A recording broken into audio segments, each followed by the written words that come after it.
What's going on, guys? Holmes Form coming at you guys today with another video. In today's video, I'm going to be talking about another free agent signing.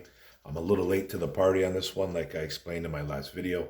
But that's just the way my life is right now, and I couldn't get a video out the day of.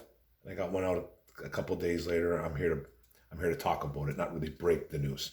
But the Lions went out and they signed free agent running back David Montgomery, 25 years old, going to be 26 soon, I think in June. The Lions showed Jamaal Williams the door and signed a division rival at the running back position. Now, he's 5'11", 225 pounds, drafted in the third round 2019 by the Chicago Bears. His college stats, he went to Iowa State. He was an Iowa State Cyclone, played in the Big 12. 3 years, 2,925 yards, 4.7 yards per carry. 26 touchdowns rushing, 582 yards through the air receiving, 8.2 yards per reception, no touchdowns, and 71 catches. That was at Iowa State, and that got him a third round bid in the 2019 draft from the Chicago Bears. Now, he went to the NFL 4 years as a Chicago Bear and played under one of the worst offensive lines in football the last couple of years, 2-3 years. He's had not a very good offense, and he's been a part of that. Now, 3,609 yards, 3.9 yards per carry, 26 touchdowns rushing, and 1,240 yards receiving, 8 yards per reception, 4 touchdowns, 6 fumbles. So he's a guy that hasn't really fumbled a lot, averages about 2 fumbles a season. And he had a catch rate of about 80%, 79.9%, but I bumped it up to 80, give him that 0.1. So 80% catch rate, that means, for all our people that aren't good at math, and I'm one of them, that's, you throw him the ball 10 times, he catches it at 8 times. So that's at 80%. Now, he's a top 10 blocker at running back, okay? And he breaks tackles. Been in the league. I think he was tied number 1 last year with Nick Chubb for breaking tackles. So he's a guy that makes a lot of people miss, runs through guys, runs around guys. He's shifty for a 225-pound guy. You'd think he was just all power. He's not. He's creative in open space. He makes moves, he gets open, and he escapes tackles. So that's what you want in the running back. And it was the one thing that Ben Johnson talks about in this offense. He talked about a lot of things, but Ben Johnson, our offensive coordinator, was really adamant about adding something to the running back room during the offseason. He wanted Brad Holmes to pretty much go after a guy that could break tackles. Like he even came out and said, I don't know when this quote was, but I read a quote where he was like, we had gains of 4 or 5 yards that could have been 8-9 yards instead of those 3-4 yards. And he wasn't throwing shade at any of his running backs. Jamaal Williams did a great job. Swift in spot duty did his thing. Craig Reynolds was in there too as well. He was banged up a little bit as well too, though. But one thing Ben Johnson wanted was he wanted them to get better at breaking tackles. And we got one of the, if not the best guy at breaking tackles. He's been top 5 in the NFL the past few years. He was number 1 last year, tied with Nick Chubb. Now, he's been pretty healthy his whole career, okay? Pretty healthy, but, has been injured. Missed only 6 games in 4 years. It's an average of that's a great average right there. 1.5 games missed a season, not a little bit more, and then but he's never he's a guy that's been on the injury report. He's had groin issues, concussions. I think one concussion that we know of, a knee injury, then an ankle injuries. So he's been a guy that's been on the injury report, but he's played through them. He's a very tough kid. 2 words, toughness and grit. That's pretty much what I think about when I think of this kid. This kid has killed us in the past, too. This guy has killed the Detroit Lions in the past. He's had some pretty big games against us. and now he's on our side, which is good. Now, on to the elephant in the room. We start talking about, you know, Brad Holmes makes this move, okay? Brad Holmes makes this move, and immediately, not majority, but there's some of this fan base that turn on Brad Holmes. I've seen people say fire Brad Holmes. I've seen people saying this was the biggest mistake that the Lions could ever make, not signing Jamaal Williams back. Yada yada yada. People out there, pretty much wanting to burn their Detroit Lion jerseys because they don't bring back Jamaal Williams. And listen, I was on the Jamaal Williams hype train. I wanted him back.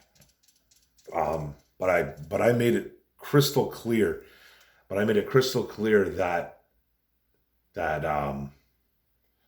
it wasn't like end all be all if he didn't resign here. There was a part of me that thought he was going to leave, and I kind of made that call a little bit ago. I just had a feeling that he was going to leave. I was hoping they were going to bring him back. Just had a feeling inside that he wasn't going to resign here for whatever reason. So then the report comes out that they go after David Montgomery and bring him in. It was late. I guess it was a late report too that he signed here. It was 2 days ago, whatever, and it was at nighttime. It was a later signing.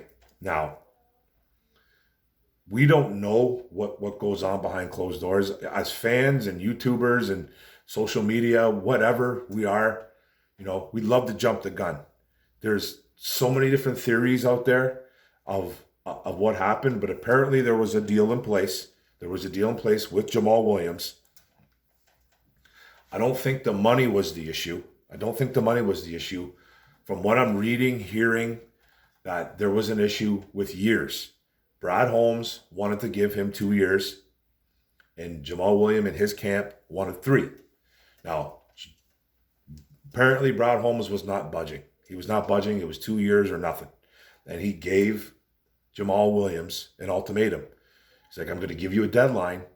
You decide what's going on. That deadline passed. They signed running back David Montgomery. And then Jamaal Williams ended up getting his 3-year deal in New Orleans at $4 million a year, $12 million. So we signed Montgomery 6 years. No, we signed Montgomery $18 million with a 3-year contract. So 6, 12, 18. So we got him a little younger, 25 years old. And that's what basically, was the deal. Like, they tried to re-sign Jamaal. They really did. It comes out that there's problems with the contracts. There's a snag. They can't get the details down. Both camps are, they're just butting heads on some certain contract details. Don't really know what it was. So everyone's got a theory. Now, the one that I just keep hearing over and over again is the years. So I'm not 100% on it because I don't have any inside. Doing this YouTube gig, I've made a couple little connections here and there, but nobody within the actual organization, okay? No one within the actual organization that is pretty much a staple in that organization. I've talked to guys that have been in that organization. Trust me, I've done that. But doing this gig for 3 years now, I've talked to some people that have some little more info than others.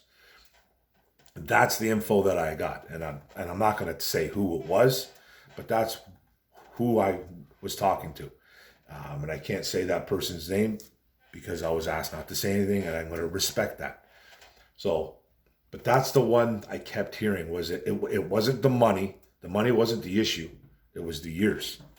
Now, I don't know. And then they were saying that Jamaal, there's little rumblings about maybe Jamaal wanting a little more money if he was just going to be here for 2 years. He wanted more money on that guarantee. And the Lions were not willing to do it. They had a set number for him. They told him straight up, this is what you're going to be offered. We don't want to go any higher. So it was a possibility. Maybe money was involved, but it's looking like it was just years. So he went out and he gets that 3-year deal, and then we come out and we sign Montgomery to 3 years at $18 million. So not mad about the deal whatsoever. We got a guy for a few years. Ins and outs of the contracts don't necessarily know, but if you're going to ask me who I think is the better running back overall, it's David Montgomery, and this is no shot on Jamaal Williams. I love the Jamaal here, his character, his locker room presence, his just everything about him, his positive energy will be missed. 100% it will be missed. But if you're looking at this guy, David Montgomery, and the things he's done behind this terrible offensive line in Chicago, averaging about 900 yards a season, that 900 plus yards a season actually is what this guy was averaging. It's incredible. And he's a 3-down back. He receives the ball. He catches the ball. I think he's had some big numbers catching the ball, and he's a better blocker. He's one of the better blockers in the NFL at the running back position, a top 10 blocker. So he does it all. He doesn't come off the field. Now, is he going to be RB1 here? I don't know. I'm not really too sure. It's that all depends on Swift. That all depends on Swift. Now, Montgomery's got a lot of mileage on him. He's got mileage on him playing at Iowa. He had some mileage on him coming into the NFL. He's got some mileage on him. He's got some injuries that he's had. Hasn't missed a bunch of games though, but he's always on the injury report. He's been on the injury report quite a bit for Chicago. But if you're looking at overall production, you look at their productions side by side, Jamaal and Montgomery, it's extremely similar, very similar. But Jamaal has been doing this for 6 years. And Montgomery's been doing it for 4. So, and he's younger, and I just think he excels better with this O-line instead of in Chicago. I can be honestly say that Montgomery, I think, can be a 1,400 back yards easy in this city. I think he can get multiple touchdowns too. Now, I think they're going to have a running back by committee here with Swift and Montgomery. But who knows what happens? Swift is never healthy. He's always banged up, and he misses time. Now, I still think, just like, when we're talking about the corners, and people are like, well, that takes off cornerback completely off the draft board. Not necessarily. I think it might, not at 6 for the corners, but the running back room now. Now, do they take a Bijan Robinson at 18? They're going to grab him at 6. I don't think that's going to happen, but I think they're bringing in another running back. I think they're going to eventually draft one if they really like one.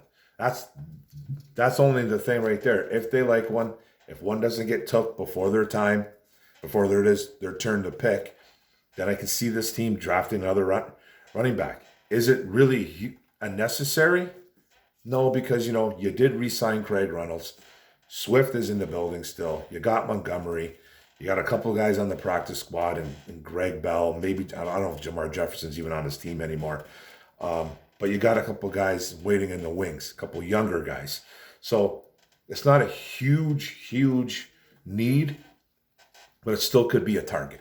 I just don't think it'll be early. Just kind of like the cornerback room. But I think the corner, they can still draft 118, but that's a whole other video. That's a whole other topic. But the running back room, I think, got better. I think the running back room got better, and that's no shot on Jamaal Williams. I just like David Montgomery. He's a 3-down back, doesn't come off the field much. He does everything, runs, blocks, and catches the ball extremely well out of the backfield. Has great hands.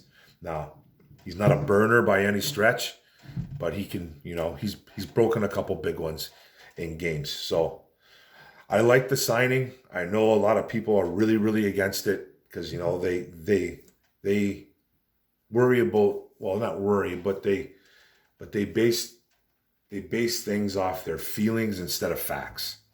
Like, Jamaal Williams took the hearts of Lions fans. He really did. He was a refreshing add to this team from the day he walked into the building. And it's hard. It's hard to let a guy like that go because he become an instant fan favorite. And this is big in this city. Fan favorites are huge here in Detroit. I think it's a little bit exaggerated, but it's huge here. And this guy was one of them. And not only is he a fan favorite, he was the guy that produced, in a pinch. He was supposed to be RB2 here. He ended up getting thrust into that RB1 role when Swift went down and never looked back. Even when Swift got healthy, they still limited him. There was a couple of games where they gave Swift over double-digit touches, but it was Jamaal Williams' running back room, man. It was his backfield. He owned it, and and like I said, when Swift got healthy, it didn't matter. Jamaal Williams was still the guy, so he's going to be missed for sure. But this was an upgrade of a signing because he's a 3-down back, and we've seen what he did in Chicago behind one of the worst O-lines on planet Earth. Just a terrible offensive line. And he goes onto a team now with a top 5 O-line. I see nothing but great things out of this deal. I think he can be, like I said, a 1,400 yard, 40-yard guy with double-digit touchdowns if he needs to be that RB1. He could even be more. I think he's that good of a running back. I think just like we saw what a guy like Jamaal Williams, who is probably a little bit slightly better than average. David Montgomery is probably a little bit. He's better than average because he can do a lot more. Because he can do a lot more than Jamaal. And that's not a knock on Jamaal because we loved him here and we saw what he did. But if you gave a guy like David Montgomery that same type of opportunity, you think Jamal's going to get 1,000 and a bunch of touchdowns? Montgomery would do the same and then some. That's just my opinion. I just think so. And that's not a knock on anybody. That's just not a knock on anybody. Montgomery is the better running back. I just think he is. And it was a good signing. And it shows this fan base that the Lions are not messing around. Brad Holmes is not going to mess around. He wanted him back, but he told him, you got a decision to make. If you don't make it by this deadline, then that shows me that you're not interested. And that's what happened. So Brad Holmes is wearing that villain hoodie like he did at the Combine for a reason. He doesn't care about anybody's feelings. He doesn't care about the fans' feelings. He's strictly business. And he just bettered the team. The team just got better because of David Montgomery. It did. Now, David Montgomery is a good guy too. No problems on or off the field from what I'm reading. I know some Chicago fans will tell you that he's a terrible football player. That's just the way they roll because we have him now. But he's a good football player. He's a good football player and he's an upgrade. I love the signing. I think it's great. I wish nothing but success for Jamaal Williams. They got a good one over there in New Orleans. They're going to find out how good of a guy he really is and how productive he can be as a Saint. So he had his opportunity, dropped the ball, him and his agent. They something should have got worked out. I don't know 100% what the details were, but I'm hearing it was years. I'm sure we'll get more of it down the road and we'll find out what truly happened. But doesn't matter. David Montgomery is a Detroit Lion. I love it. So thanks a lot, guys, for listening on the video. It was a long one. I didn't want to go that long on it, but I had to get some things off my chest about it. But thanks for tuning in. Don't forget to hit the subscribe button at the bottom right. Don't forget to hit the notification bell, get all my videos. Like, comment, share this out. What do you guys think? David Montgomery in the building. I think it's a huge addition for the Detroit Lions, and it's going to add to that already explosive offense. Thanks, guys. One pride, go Lions. Kaboom. Let's go.